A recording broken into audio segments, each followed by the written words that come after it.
The campaign for greener arbitration seeks to raise awareness of the impact of the conduct of the international arbitration community on climate change, for example, through travel, printing, electronic usage, etc. And it seemed to me important to be part of that messaging and that learning in order to help the community improve its practices and live up to its responsibility in the fight against climate change.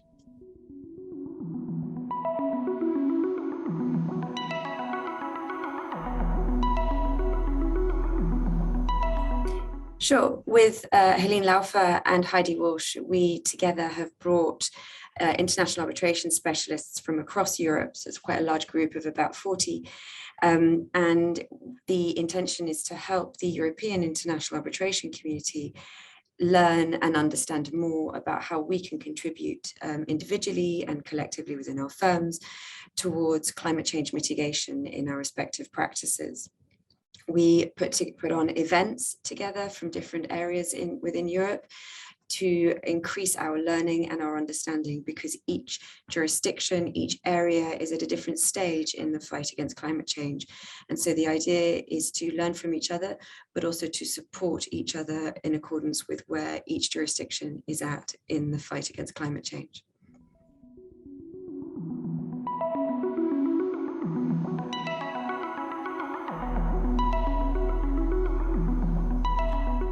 It's quite a big and broad question, but I think in terms of the way we practice as lawyers, we travel a lot, we print a lot.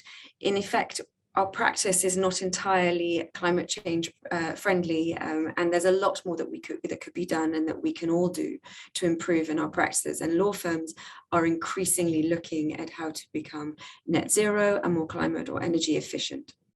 So that's one big area, is the area in which we practice as individuals and how we change that, how we become more responsible with our travel, how we become more responsible with our printing, with our energy usage. On the other hand, we are also seeing that climate change is becoming a big topic of conversation in almost all areas of corporate legal practice.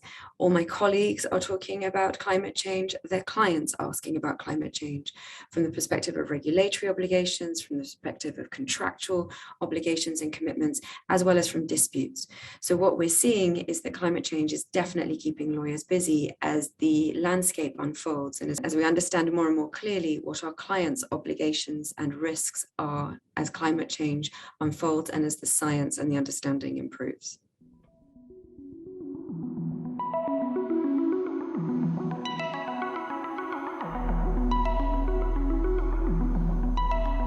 There's definitely an increased focus on the possibilities and risks of climate change disputes, particularly as against large corporate entities and not just against oil and gas.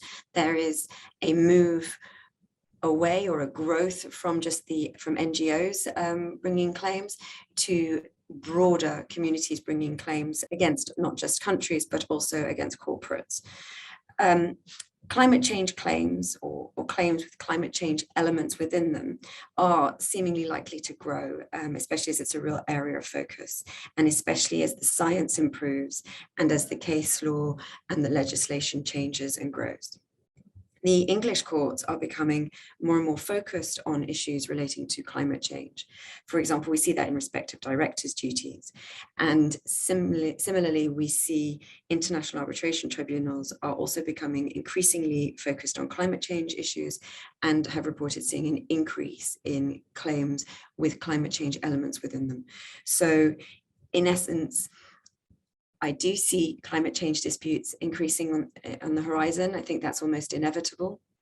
But what I would also say is that there is an increased discussion about the risks and how to safeguard or mitigate against those risks, and therefore how to address climate change and the fight against climate change at an earlier stage.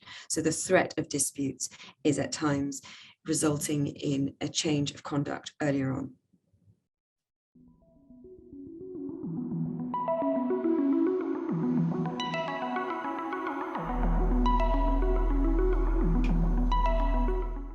I think investment treaty arbitration definitely has a role to play in the fight against climate change, and we see that increasingly. There are more and more cases that we hear about and learn about that touch upon climate change arbitration. The public investment treaty arbitration cases are really helpful in that they enable greater discussion of the topics, and they enable us to understand what sort of claims and defences are being put forward. And that informs, in terms of the more private commercial arbitration or in terms of litigation cases that we see. Therefore, investment treaty arbitration, to me, has a role in contributing to our general learning of the risks and possibilities associated with climate change disputes. Perhaps even more importantly, investment treaty arbitration has a role to play in that it enables states to be more scrutinized for their conduct with respect to climate change policies. And that's something that I think is a real pressure point and of real interest. And as we see evolving model treaties, which can require investments to be more sustainable, to be focused on sustainability, I think we can also see investment treaty policies and investment treaty arbitration, as a result, play a role in ensuring that foreign investors are also more aware of the importance of sustainable investments.